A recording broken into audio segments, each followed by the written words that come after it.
Again, the Kane thing, it's fine. To me, the deal is fine. Interesting structure to it, by the way.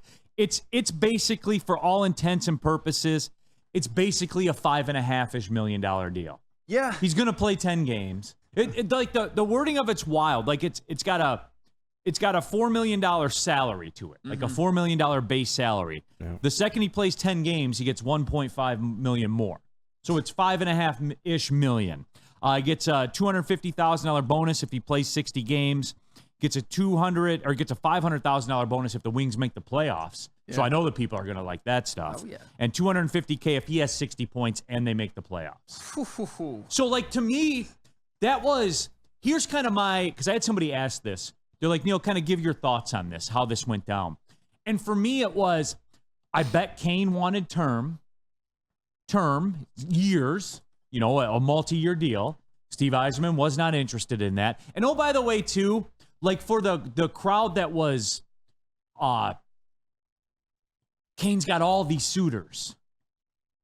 This tells me that he didn't have quite as many suitors as you think that he did. Yeah. You know what I'm saying? Oh, yeah. Because 60 points plus the playoffs and $500K for making the playoffs. Oh, there we go. That's out of Kane's hands.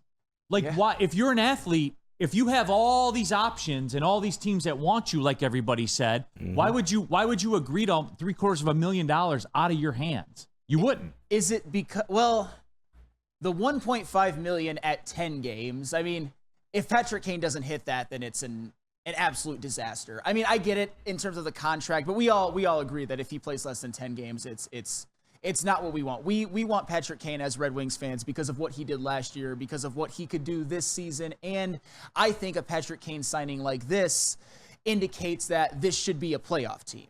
I mean, if he plays those 60 games. Well, Kane's betting on it. Yes, absolutely. Like let's cut the shit here. Yeah. Patrick Kane is literally betting on the Red Wings being a playoff team to the tune of $750,000. Yeah. Yeah, and think about that. Yeah, and I would say that if Patrick Kane does play 60 games and doesn't even score quite at the rate that he did last year, the Red Wings will probably be a playoff team, assuming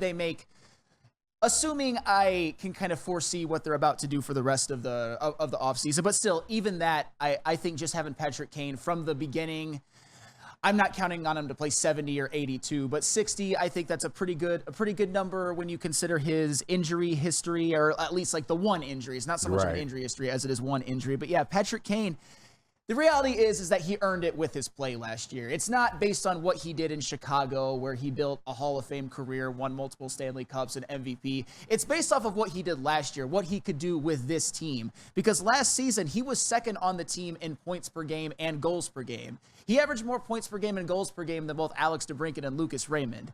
That's pretty great. At least for him at his age, given the fact that 50 games is not anything to sneeze at. It's more than half the season. I love that. But one of the most impressive things about Patrick Kane last year is that he actually led the team in game-winning goals with 7. He basically had a game-winning goal in 1/7 of the games that he played last year. It was his most game-winning goals per game that he's ever had in his career. It was in 2016, he had 9 in 82 games, and in 2019, he had 7 in 81 games. So he also showed up when the team needed him most. I don't mind the deal at all. On Friday, I predicted maybe lesser money, but on Friday, one of my moves that I said with Sean Baligian and Jesus, lesser money, but he wanted term, and the Red Wings did. This is how this. If you've learned anything from when I've talked, we talk about money and contracts. Yes, there are two camps: the money, the length. Yep. And sometimes the team's more concerned with term, and then all you have to do is find that equilibrium to both, and that's what this was. Sorry, go ahead. No, absolutely. But yeah, that was one of the moves that I said after kind of surveying everything, that I would re-sign Patrick Kane because he's a little cheaper than some of the rest, like a Sam Reinhart, who looks like he's staying in Florida, by the way, just to give an example.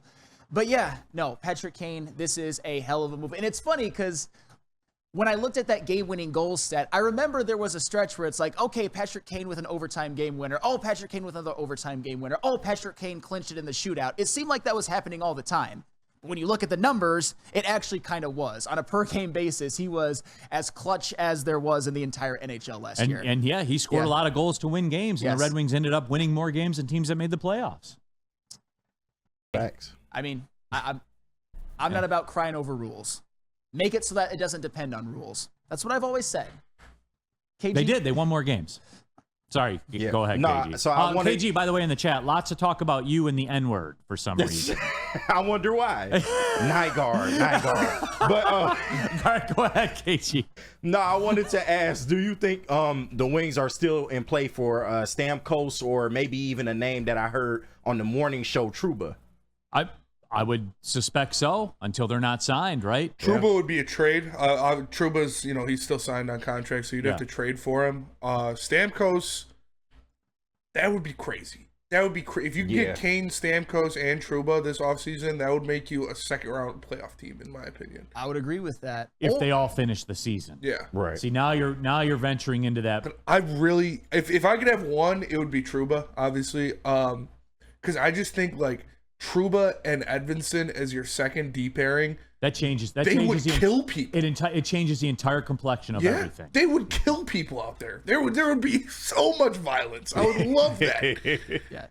No, and for the record, Steven Stamkos' last 3 seasons has played 81, 81, and 79. I know when you get up there in age, there's always that concern, but he's been durable as of late. But yeah, you talk about Kane, you talk about Stamkos, but and whatever. Yeah. Kane's on a 1-year deal. Sure. He's here now, so whatever. 100%. Hey, my perfect one would be, and I kind of mentioned this on Friday with the great Sean Baligian and Korean Jesus, Spenny, and KG. How about a possibility of Kane, Stamkos, and Matt Roy in free agency? Now that's got me feeling a certain way. Would you say you're bricked up? Yes, absolutely. Woodward Sports chat thread.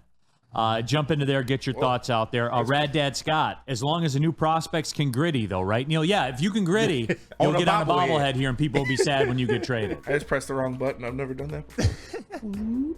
What happened? It's like an elevator. All right, yeah. Do it one more time. Hey. All right. Yeah, there it is. Okay, cool, Spenny.